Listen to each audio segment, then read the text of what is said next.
हमारी संस्कृति, हमारे संस्कार सदा रहें हमारे साथ। सब्सक्राइब करें तिलक।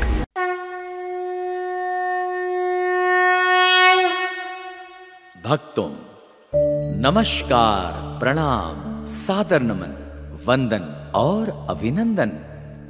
भक्तों, हमारा देश भारत ऋषियों मुनियों की भूमि है, साधु संतों की भूमि है, ज्ञानियों विज्ञानियों और तत्वदर्शी महापुरुषों की भूमि है। इस भारत भूमि पर अनेक विभूतियां हुई हैं, अनेक संत और अनेक महापुरुष हुए हैं, जिन्होंने अपनी बुद्धि, विवेक, ज्ञान साधना, विज्ञान, तपोबल और दूरदर्शिता के द्वारा समूची मानवता का कल्याण किया है। महर्षि पाराशर ऐसे ही कल्याणकारी ऋषि थे, जिन्होंने अपने योग और साधना और तपोबल से मानवता का उत्थान किया। भक्तों, आज हम आपको इन्हीं महर्षि पाराशर के मंदिर की यात्रा करवाने जा रहे हैं, जो ऋषि मुनियों की शाश्वत तपस्थली हिमाचल प्रदेश के मंडी में है।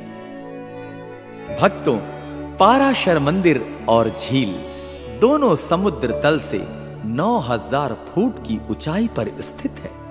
यह स्थान मंडी से 48 किलोमीटर दूर है।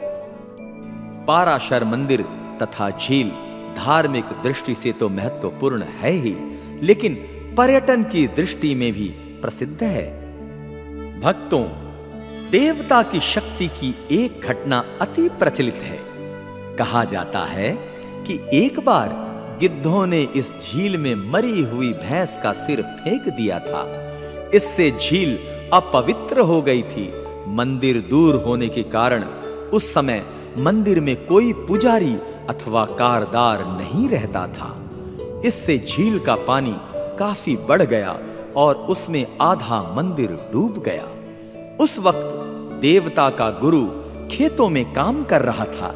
काम करते हुए उसे पहाड़ी के ऊपर से जोर की आवाज सुनाई दी, जिसमें कहा गया था कि ऋषि पाराशर का मंदिर डूब रहा है। गुरु ने जैसे ही यह सुना, वह काम छोड़कर गांव जाकर इस घटना को गांव वालों को बताया। सभी ग्रामीण वहां पहुंचे तो देखा कि मंदिर डूब रहा था। तत्काल गुरु को दैव्य शक्ति प्राप्त हो गई और उसने झील में छलांग लगा दी। लोग दिन भर उनका इंतजार करते रहे, लेकिन न पानी कम हुआ और न ही वह बाहर निकला। हार कर लोग वापिस गांव आ गए और उस गुरु को मृत समझ लिया।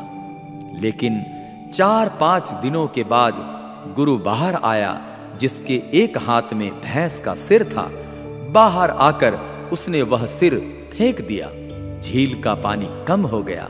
लोगों को जब इस घटना का पता चला तो वो हैरान हो गए और उसके बाद नियमित पुजारी मंदिर की पूजा करता है तथा यहीं रहता है।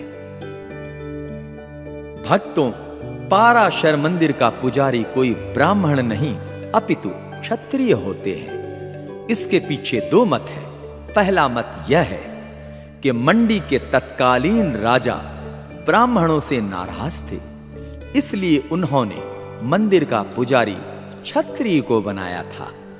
कुछ एक का मानना है कि जब पांडव महाभारत के बाद देव कमरूनग लेकर जा रहे थे, तो यहां से होकर जाते हुए इस झील का निर्माण किया। उस समय कोई वहां ब्राह्मण न होने के कारण उन्होंने स्वयं ही पूजा किया था।